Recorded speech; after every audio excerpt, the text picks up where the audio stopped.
Ya shalom shalom shalom shalom shalom ubwoko bw'Imana mwe amahoro ya Nyagasani bane namwe ndabasuhuje cyane ndabasuhuje mbifuriza amahoro y'Imana n'ukuri kwa Nyagasani iburasirazuba Imana yo mu ijuru iba murikire mu maso yanyu hacane hamurike hamere neza nk'ubwiza bw'Imana kabisa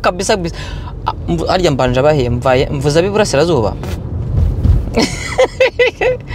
do abiburasirazuba ariko bana yaje abiburengerazuba mumaze mute twebwe ndabona izuba rwose ririmo gusa nk'irirenga ubwo rero rwose turariboherereje ribazanira intashyo abiburengerazuba ariko iminwa yanjye yu ni munseke akamba nari ndimo kwivugira numvise iminwa y'imye umugore njyana mu gikari ngo mbaze insigi aravuga ngo nimbivuga ngarabisiba ngaho bisiba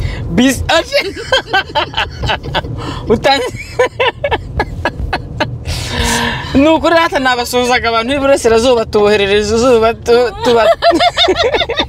turi batumanye n'intashyo rize ribasuhuze ribabwire ngo turabakunda abo mu majyaruguru niba ryavuye ubwo ngubwo rwose namwe ryabaviriye kandi niba namwe muri mu cyerekezo cy'uko ribageraho mu kanya rwose turi tumye intacyo kuri Ado Vibes Family. Hanyuma abo mu majyepfo rero mwebwe n'ubundi bitemba rimwe bishyira imigisha yose y'amabara yose ibabeho nibyo tubifurije n'ukuri shalom shalom. Sheri wanjye ngaho suhuza tanga agatego Garaga shalom suko ariko mana we shalom bavandimwe beza muryango wacu twari tubakumbuye cyane ngiye bunwa buranye ndashaka umuntu batangiye ari kunsetsa ndimo ndibaza turi burangirize mumeze neza rero mumbwira amakuru yanjye twebwe ubwo mureba rero akakanya muri kutubona ubu hano ni saa 12:59 bivuga ko saa zirageze tuvuye mu ishuri twiriwe mu ishuri kuva mu gitondo mba twiza amaso tukura Yesu we beg ishuri we ya ariko turabashuje tubahaye yambe turavuze ngo nukuri nubwo tusa nkabananiwe ariko reka nyine tuze tubaganirize hamwe no kugira ngo turuhuke turi no kubaganiza twiganira so ndabayambiriye cyane mumeze neza murakomeye yego ngaho mumpobere kuri mu nkandire nibi bitugu ngewe birimo ndumva cyunamye cyane rwose wankubitiramo ipfusi amahoro y'Imana turabahaye amahoro y'Imana aho muherereye hose nkuko yabivuze ku mpande enye z'isi mwese turabashuhuje kandi nagira ngo nongere mbabwire ngo turabakunda nk'umuryango wa Ado Vibes turabakunda cyane kandi dushimira urukundo rwanyu kuko rutugeraho tukabyumva ni ukuri ubushize twarabivuze ngo nubwo mwa muri kure ariko twebwe tuvugana namwe tuba twumva mutwegereye cyane ndetse kure y'amaso si kure y'umutima rero kuvugana n'abantu b'abavandimwe tuba tudahirukanye ariko nyine tukumva turi kumwe tukumva tubegereye tukumva mutwegereye so gaho rero ni karibu reka twumve icyo uyu munsi uduhishiye reka mbabwire ngiye mfite ubunwa bwo kuririmba ngo ni wowe rutare rwanjye ndashaka kuririmbira ndashaka kuhamara irungu umva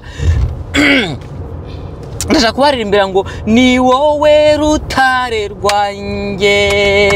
ni wowe niringiye nzaguhanga amaso buri gihe ngusabe imbaraga maze nsinde icyago ni wowe rutare rwanjye mana yanjye ni wowe niringiye nzaguhanga amaso buri gihe ngusabe imbaraga maze nsinde icyago mu bihe by'amakuba nzaza nkusanga mu gihe cy'izuba uzambera umutaka uzansubiza uzampa imbaraga uzantera ubutware haleluya maze nshira agahinda ngira amahoro. haleluya urumva ni ukuri pepepe wongere umenye ngo nzajya nkwambaza nyagasani, nzajya nkwambaza nyagasani igihe cyose ngushimira, nzagusenga nkwambaze ngusingize ngushimire, n'umubyeyi wo kwiyishimwa urakarama. haleluya. Reka mbabwire ndazibaririmba izo ndirimbo, numvaga zindimo, numvaga rwose nyagasani ari uwo gusingizwa, numvaga nyagasani anguye neza, ndumva mfite umunezero cyane mu munaniro, ariko ampaye umunezero. ndumva hari ibyo urumva atari ko bimeze wowe, urumva umeze ute?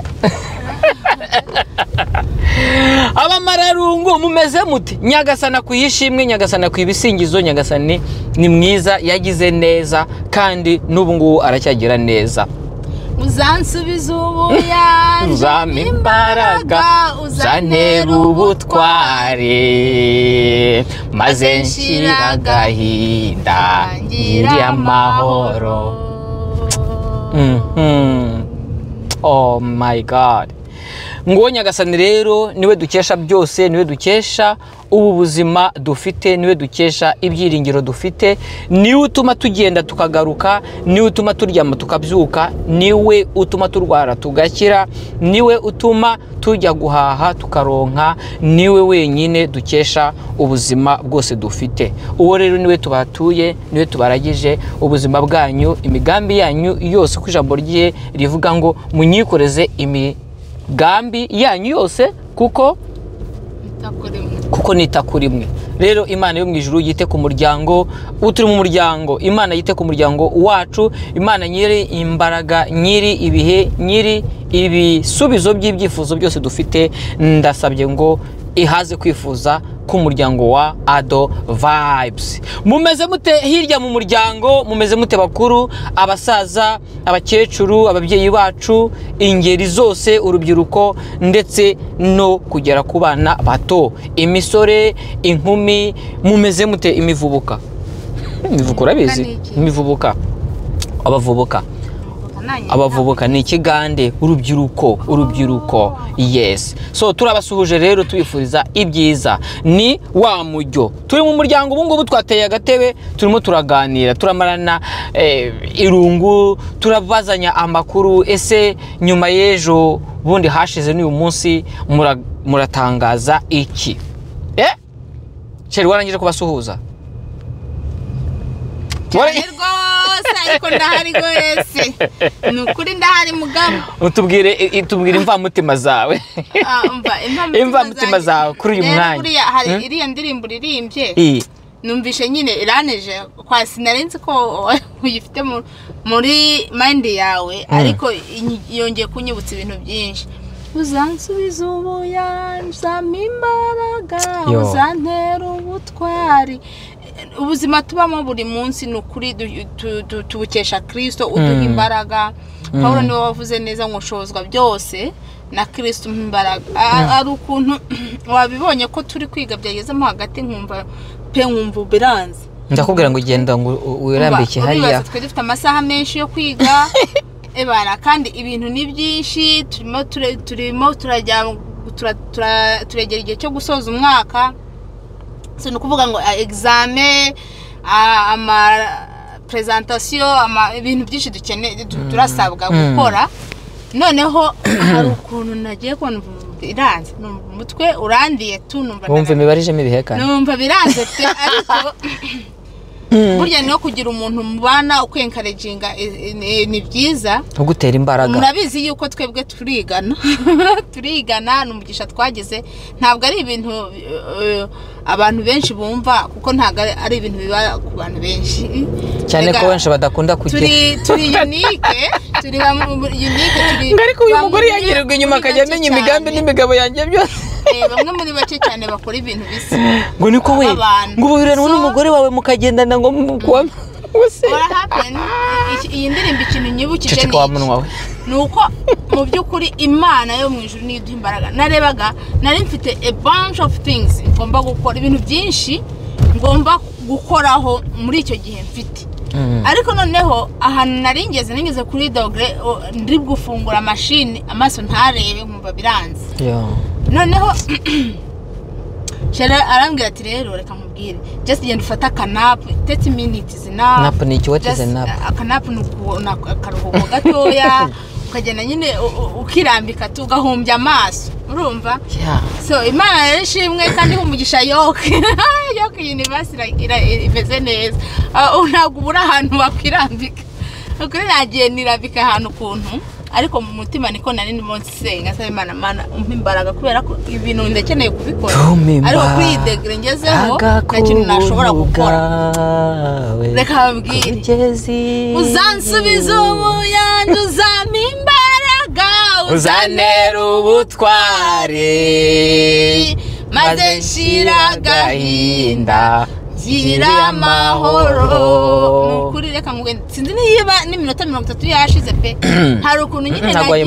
nagiye gutya ndirambika ibintu byose mbishyira ku ruhande ndavuga Mana ndasenze ngo umfashe umpe kuruhuka kugira ngo aya masaha nsigaranye nyabyaza umusaruro so Imana rero niyidusubizamo imbaraga niyidusubizamo ubwo buyanja nuko nanjye nshubijemo ubuyanja numva meze neza numva ngaruye morali numva umutwe uratuje nuko none urimo naganiriza abagenzi bawe iki bituma ndi kubaganiriza subize ko wambwiye kandi utiri kuganiriza abantu ugashara birategwa no kuntu ndabameze kwa sinzi kuntu birabimeze ariko ndashima Imana ikintu kinzanya aha no gushima Imana bite niyo ndirimbo ntago nzi ko yiteguye ndashima Imana isubizamo abantu imbaraga no kuri pe Imana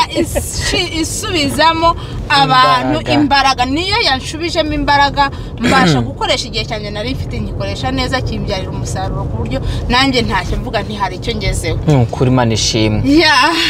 so ngo mvuge imbamutima zanjye imbamutima zanjye rero nuko nkubwira ijambo ry'Imana nukuri n'izi ndirimbo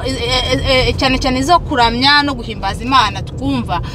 aba bantu Imana igihe umugisha abantu baziririmba kubera ko ntago ari umuntu wese wabyuka ngo aririmba indirimbo uko yiboneye izi ndirimbo ziba izi ndirimbo twumva aba bantu baba bayobowe n'umwuka kugira ngo baziririmbe ukuri kandi ntaguce mu ijambo turuganira burya izi ndirimbo aba bagenzi bacu baririmba ntabwo ari ikintu bavuga ngo gihereye gusa ku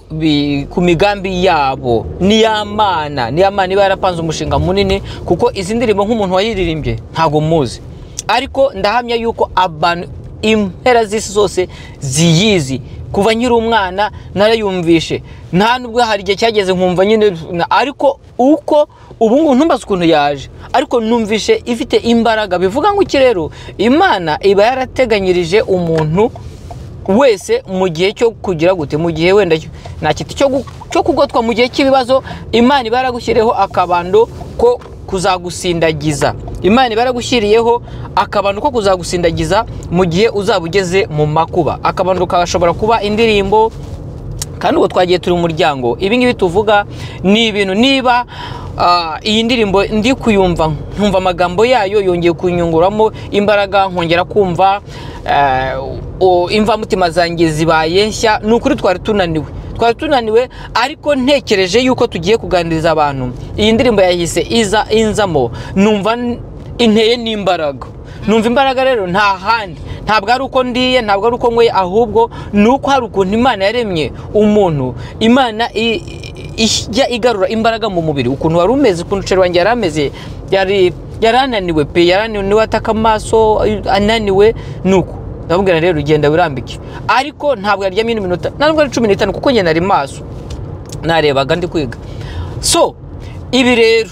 n'urugero rufatika rwuko mu muryango ushobora kuba uri hasi uyu mwanya ibibazo byavutse, mushobora kugira impamvu runaka zihindura uko mwifuzaga ko mwamera, ariko ntabwo bikwiye kuguca intege, ahubwo tujye twibuka yuko hari n'Imana igarura imbaraga mu mubiri, hari Imana yongera. Ni ukuvuga ngo mu gihe wumva ibintu bidashoboka kumva uri hasi, ariko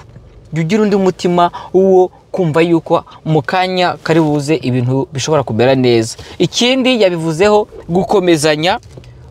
ni ikintu gikomeye cyane, kuko ukurikije uko sheri wanjye yari ameze cyangwa se nanjye uko numvaga, iyo hataho guterana imbaraga, kuko twumvaga tubakumbuye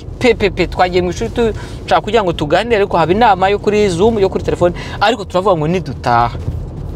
gutaha rero dutaha tunaniwe kubera kwirirwa muri masomo n'ibiki, ariko duterana imbaraga. Umuryango iyo uteranye imbaraga, mukubita umwanzi mukamwerekeza inzega. Harya ni inzega ni sha batubwire, ariko ndibuka ko nawe uvuga nkavuga nturi kunyiba reka ngende mukuru we uza hari ngo yamwerekeje inzega. Nimba mbivuze neza ni inzega, yego mubitubwire muri comment. Kuvuvutse umva abantu bazi icyo inzega ivuga, baba muze kutubwira icyo inzega isobanura. Nukuri ngo yamukubise amwerekeza inzega, mwumva. So nukuri pe, nanivuze ngo iyo muteranye imbaraga, iyo mubwiranye komera, kandi mugacunganwa yuko hari ujya hasi cyane imbaraga ziga. Iyo mbonye sheri wanjye arushaho kujya kunanirwa cyane, njye niwe narinana, ahubwo hari igihe imbaraga zihita ziza,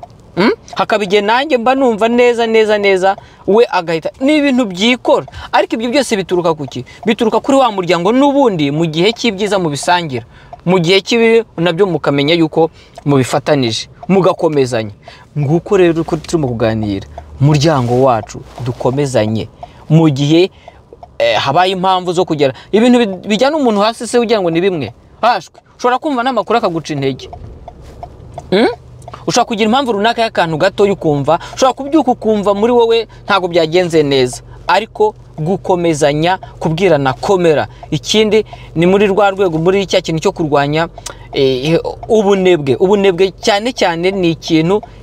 kijya cyica abantu, kurebana ukavuga utubwo agiye hasi reka nanjye njye hasi, ahubwo ugata kutihangana ngo none se ngo reka mwereke ko ndanjye. Ibi ni ibintu bibaho, ubunebwe, ugasanga mwese mugiye hasi, none ugasanga ntawe ubashije hari umugani mu Kinyarwanda bajyaga baca, ntago nawe uvuga teye ufite amagambo atari meza, ariko ngo ugira gutya ngo ntafata ugira gutya. So twige gukomera mu makuba kandi dukomezanye, tuberane maso, kuko iyo ubikoze ukagerageza undi nawe ahita. Ni ibintu byikora mu buzima bw'umuntu, imbaraga Imana yaremye mu muntu, iyo uzigerageje zihita zizuka. So ndumva rero ntago turi butinde, ariko twagira ngo nibura tutabura rwose kubabwira ngo turabakumbuye kandi twifuriza umuryango bwa buzima buzira umuze. Twavuga byinshi sheri wanjye. Ubwo rero ndibaza wenda nk'umuryango ko yakwishyura icyo kintu uvuze cyo gukomezanya, reka dufate umwanya dukomeza abantu. Turashaka gukomeza abantu. Ushobora kuba uri guca mu bihe bitakumereye neza, ushobora kuba uri guca mu bihe wumva ahari se udashaka no kuvuga, udashaka no kugira uwo wegera, udashaka nyine wumva mbese uri wenyine, ariko nagira ngo nkubwire ngo ukigunga ntagahora gahanze. Umunyarwanda niwe wavuze ngo ntagahora gahanze, ikintu cyose kigira iherezo. Ndagira ngo nkukomeze muri ibyo bintu uri gucamo nonaha, nkubwire yuko icyo kintu gifite igihe cyategekewe kumara. Ni ukuri ushobora kuba uri kubona yuko bikomeye, ukabona ko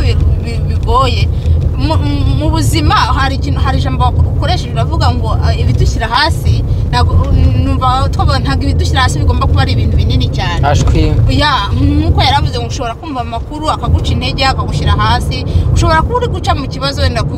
cya finance, nzi ko icyo kibazo ari ikintu abantu benshi bifatika.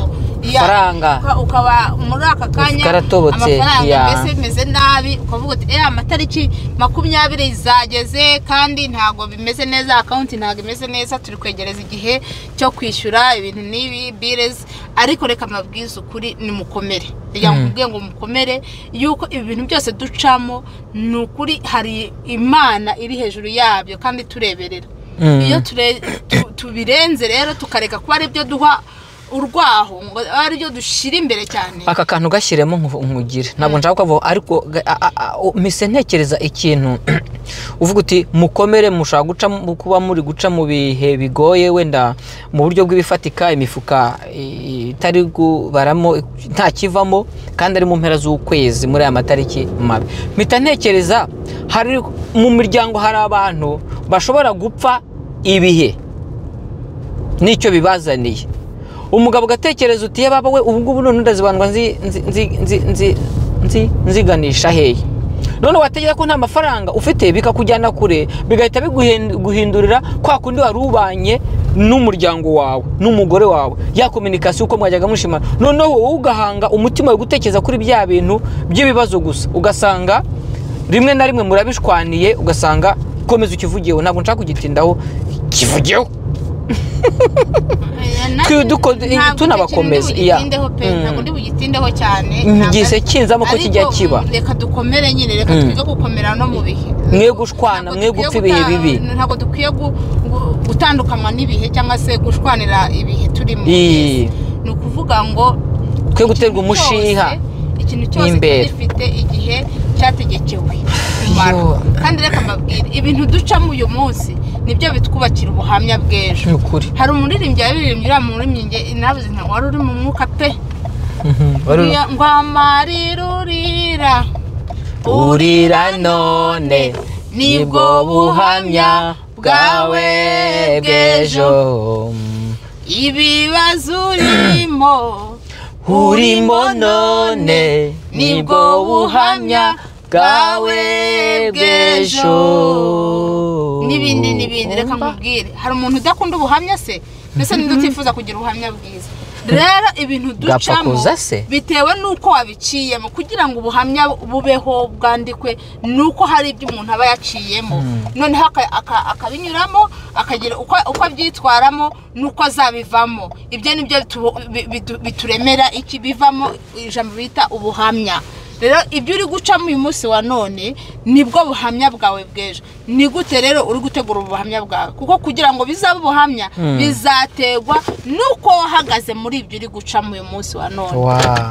yego kubera ko ntago ari kuvuga ko abantu bose baca mu bikomeye ariko babikuramo ubuhamya kuko hari igihe uca mu bikomeye ukemera ko bigushyira hasi cyangwa se nawe ugatekinga advantage nk'uko kwa kundi wari uvuze ngo kuba kwirinda ubunebwe kuba ko umuntu ananiwe noneho nawe gitubona yuko ugomba kujya hasi nyine nibyo wari ugomba gukora ukabireka ibyo ntago wakuramo ubuhamya ariko ariko noneho nibyo nibyo ngo guterwa nawe ukitera ukuvuga ngo niba ugeze mu kigeragezo noneho wowe ntumenye guhagarara muri icyo kigeragezo nta buhamya uzabona for sure nukuvuga ngo ikigeragezo icyo kiba cyaje nta kindi kiba cyaje kugukorera kiba cyaje kugira ngo kigusenye kuko reka mbabwire ngiye nkunda ijambo ry'Imana muri Yohana 10 haravuga ngo umujura nta kindi kimuzana azanwa no kwiba kwica no kurimbura nukuvuga ngo ibintu byose tubona ducamo bikomeye nta kindi kiba cyabizanye Satani aba yaje kugira ngo yibe akwibira umunezero akwibira ibyishimo akwibire focus y'ibyo wari uri gukora cyangwa se nuwemera akakwiba none akagufatisha akwice noneho rero namara kukwica cyaragira ikintu kukurimbura nuko n'ubugingo bubura ariko iyo ukomeje kuri bi yaho ngo ariko Yesu we ngo yaraje ngo zibone ubugingo kandi ubugingo bwinshi amen ngere iryo jambo rirankomeza kuko nzi neza yuko umujura nta kindi kiba cyamuzanye yaje kunyiba ariko sinemera kanyiba ibibazo rero ntago nemera kuyoboka ntago nemera gusa n'ibyo ndi gucamo ntago mbyemerera niyo mpamvu dushobora kuba turi kumwe uyu munsi kandi mu mufuka wanjye humye iki kintu kivuga cyo mu mufuka kubera ko nicyo kintu cy'abantu benshi bahuriyeho sibyo ibi bibazo byo mu mufuka abantu benshi ibibazo byo mu mufuka so tukaba turi kumwe mu mufuka kandi humye pe ariko mu by'ukuri utashobora kumenya ko hari mu butayu no utabimenya ndi kwisekera ameze neza nyuzwe n'ibyo ndimo nyuzwe n'ibyo mfite noneho rero uwo munezero n'ibyiringiro mfite bikandemera bagabo hamya bwejo cya kintu nazakivamo ntaravugije induru ntarasabirije urumva ntarakoze ibyaha kugira ngo mbeho kumva ibyo rero nibyo bindebera iki ubuhamya yego nagira ngo rero nkomeze umuntu wese ufite icyari gucamo ushobora kuba atari icyo cyo mu mufuka uri guca mu burwayi ariko komera kuko mu ijuru hari Imana ikiza burya abantu nkatwe dukunda ijambo ry'Imana riradufasha kubera ko Bibiliya itwereka umuntu wari urwaye imyaka 38 niba umuntu yararwaye imyaka 38 agakira none se iyo ndwara yakize uwakijije iyo ndwara akiriho n'uyu munsi niki cyamunanira icyo usabwa no kumwiringira no kurindira kuko uriya muntu burya ntago yagombaga gukira mu myaka 2 yagombaga kurindira atiri ageze igihe cye kigeze kugira ngo akire sawa rero murakoze cyane kutwumva nabishimiye cyane n'ukuri ndumva nejejwe n'Imana mu mutima wanjye kuba tuganiriye aya magambo Imana ibaha umugisha turabakunda cyane ariko cyane turabakunda mukomeze mukore subscribe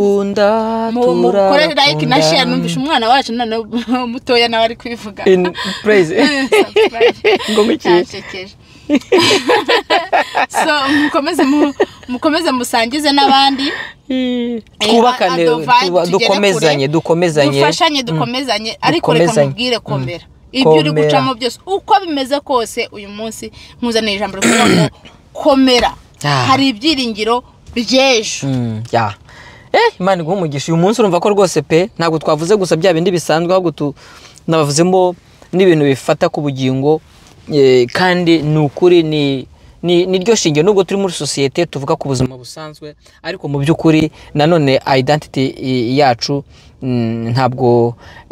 ari iyindi ahubwo nuko twizera yuko Imana ariyo iduha ibi byose dufite ari ubuzima niyo mpamvu rero ibyo twavuga byose ado vibes amagambo twavuga ishyaka ryo gukomezanya kwibuka ko turi umuryango no kugira ngo turwanire ikintu cyiza turwanye ikibi ibyo byose ni wa mutima w'Imana ni wa mutima wo muri Kristo kandi rwose pe niwe tubifurije rero reka tubasezere tubabwira ngo Imana ibaruhure mu mitwe nkuko natwe ituruhuye mu mitwe kandi pe igomeze itwereke ibyiza igomeze turemere ubuhamya buri muntu wese aho ari mu bibazo bye abone imbaraga abone ibyiringiro bimugeza ejo hazaza kandi nukuri tubifuriza gukira mu buryo bwose Imana ibaha umugisha nakagaruka turabasezeye shalom ciao